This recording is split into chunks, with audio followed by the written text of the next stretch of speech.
অনেক দিন আগে একটি গ্রামে মধুসূদন নামে একজন লোক বসবাস করত। সে প্রতিদিন তার বাড়ির সামনের ঝর্ণা থেকে জল আনতে যেত।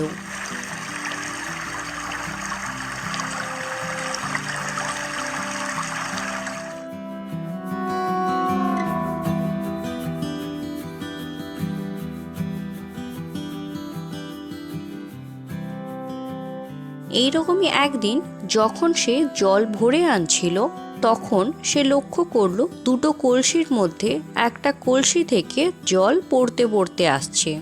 তবুও সে ওই দুটো কলসিকে সাথে নিয়েই বাড়ি ফিরে আসে। এইভাবে আরও কিছুদিন চলতে থাকে। আর মধুসূদন একইভাবে দুটো কলসি ঝর্ণার জলে ভর্তি করে বাড়ি ফেরত আসতে থাকে।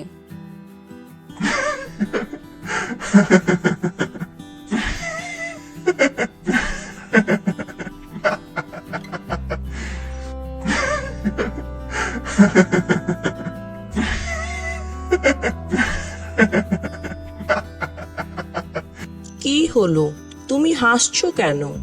হাসবো না তো কি করব বলো? কেন, কি হয়েছে? কি হয়েছে সেটা আমাকে জিজ্ঞেস না করে একটু নিজের দিকে নজর দাও। দেখো তোমার গায়ে কেমন ফুটো হয়ে গেছে, আর তার জন্য তুমি সারা রাস্তা জল ফেলতে ফেলতে আসো। হ্যাঁ, জানি তো আমি। জানোই যখন, তাহলে অবসর নিচ্ছ না কেন? এইভাবে সারা রাস্তা জল ফেলতে ফেলতে আসাটা কি খুব একটা ভালো কাজ? আমাকে দেখো, আমি কি সুন্দর নিজের কাজটা করছি। তোমার মতন পুরো রাস্তা জল ফেলতে ফেলতে আসছি না। আমার নিজেরই লজ্জা লাগে তোমার সাথে কাজ করতে। ফুটো কলসি খুব দুঃখ পেল। পরের দিন সে তার মনের কথা মধুসূদনকে জানালো।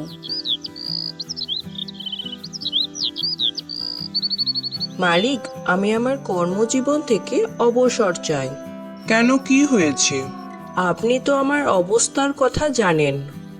ঝর্ণা থেকে আপনি যা জল ভরে নিয়ে আসেন, তার প্রায় অর্ধেকটাই তো আমি সারা রাস্তা ফেলতে ফেলতে আসি। আমার মধ্যে আর কোনো রকম ভালো গুণ নেই। তোমার এই অবস্থার কথা আমি অনেক আগে থেকেই জানি, কিন্তু তোমাকে আমি এর জন্য কিছু বলিনি, কারণ আমি তোমার খারাপের মধ্যে লুকিয়ে থাকা ভালো গুণটা দেখতে পেয়েছি। কিন্তু আমার মধ্যে কোনো ভালো গুণ নেই। আপনার আমার পরিবর্তে কোনো ভালো কলসি নিয়ে আসা উচিত।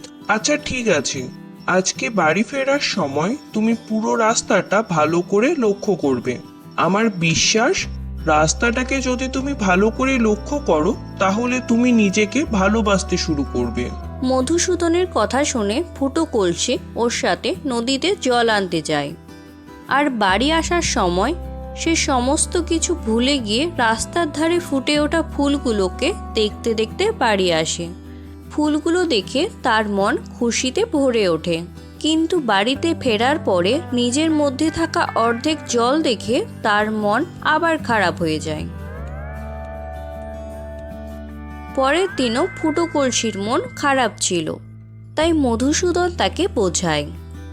তুমি এই মুহূর্তে রাস্তার পাশে যে সুন্দর ফুল গাছগুলো দেখছো, এগুলো তোমার জন্যই প্রাণ পেয়েছে। কিভাবে? আমি প্রতিদিন বাড়ি ফেরার সময় দেখতাম তুমি সারা রাস্তা জল ফেলতে ফেলতে আসো। তাই জন্য যে রাস্তা দিয়ে তুমি বাড়ি ফেরো, সেই রাস্তাতে আমি কিছু ফুলের বীজ ছড়িয়ে দিয়েছিলাম, আর তুমি প্রতিদিন সেই বীজগুলোতে জল দিতে দিতে বাড়ি আসতে। আর সেই জন্য আজকে এই সুন্দর গাছগুলো তুমি দেখতে পাচ্ছ। সত্যি? তাহলে কিভাবে বলতে পারো যে তোমার মধ্যে কোনো ভালো গুণ নেই? মধুসূদনের কথা শুনে ফুটো কলসি অনেক খুশি হয়। তোমার জন্য আমার অনেক উপকার হয়েছে। আপনার কিভাবে উপকার হলো? আসলে ওই ফুলগুলো আমি আমাদের জমিদার মশাইকে দিয়ে এসেছি, আর ওই ফুলগুলো উনি ওনার পুজোর জন্য ঠাকুরকে দিয়েছেন। আমি ওই ফুলগুলো জমিদার মশাইকে দিয়েছি বলে উনি আমার উপরে খুশি হয়ে কিছু মোহর দিয়েছেন। আর এই সমস্ত কিছু শুধুমাত্র তোমার জন্যই সম্ভব হয়েছে, তাই আর কখনোই নিজেকে ছোট মনে করবে না।